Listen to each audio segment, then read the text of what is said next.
three things actually that blocks, that destroys your self-esteem. Three main things, and I think we do these things consciously and sometimes unconsciously. Number one, criticizing. We criticize ourselves and criticize others. You might say, how does that have to do with my self-esteem? Well, criticizing has ears, right? So when you're criticizing people, you're listening to something that you're saying, but you're also saying it to yourself. So it's almost like having a standard.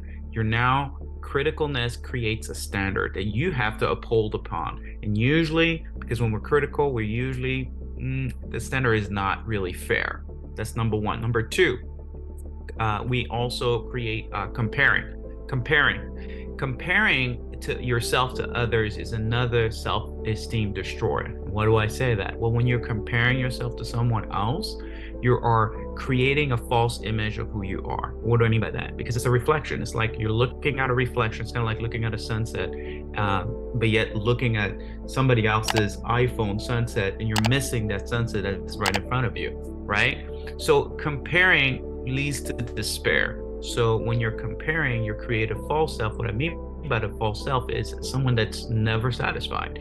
That's an image of who you truly are, because it's always comparing to somebody else. And the third thing that destroys your self-esteem is condemning. So when you criticize, you compare, the next step is to condemn. And what do I mean by that? When you condemn, you're now taking a group of people and you're telling them they're like this. Or you could say men are like this, women are like this. Whatever it is, you categorize people, you put people in a box. And then your brain, your mind, your belief won't let them off that hook. Criticizing, comparing, and condemning are the destroyer of your self-esteem. So there's three things that we can do to help you to actually get off of, start building that self-esteem block. Number one, you need to contribute to your self-esteem fund. You know how we have GoFundMe? Well, imagine this. Imagine you have a fund, and how do I tell people to invest in my cause? The way you're doing it, the way you're going to do it is by you investing in others' fund, encouraging fund. I'm gonna talk about money. I'm just talking about speaking life into people, coming into a room and encouraging people, not just pouring out all your complaint, all your negativity on the people, but think of things that about people that you could encourage. The second thing, you need to concentrate on your own personal growth. Concentrate on your own personal growth. That means if you're going to concentrate on your own personal growth, what you need to do is you need to look back at how far you've come and how far you're going. Because if you look back at how far you have to go, you will lose hope. And that's just the way it is. And I tend to do that, to looking back and saying, oh my, I should be in this area. Well, the should be causes you to push your future and your vision. So that's one thing. Do not compare yourself to anyone else, because nobody else is like you. Nobody else has your story. And that gives me to the last point. The point number three is have compassion and curiosity.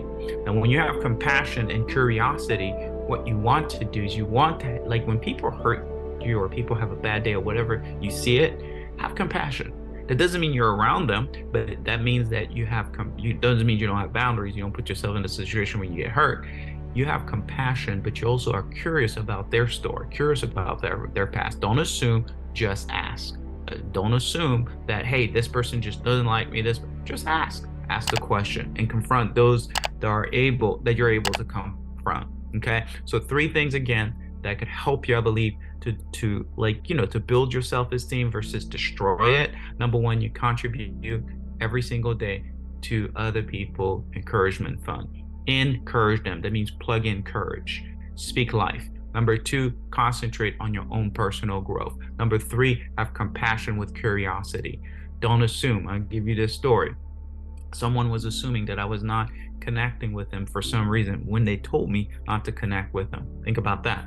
So they assumed that I just didn't want to, but yet there was some things going on in my life that was, there was a lot of things going on that I could not. So you see, they assumed and condemned. You don't want to do that. You want to ask, hey, what happened? Because you never know if somebody lost a friend, somebody got sick. You don't know. Don't try to create a condemnation story in your mind and not find out the truth.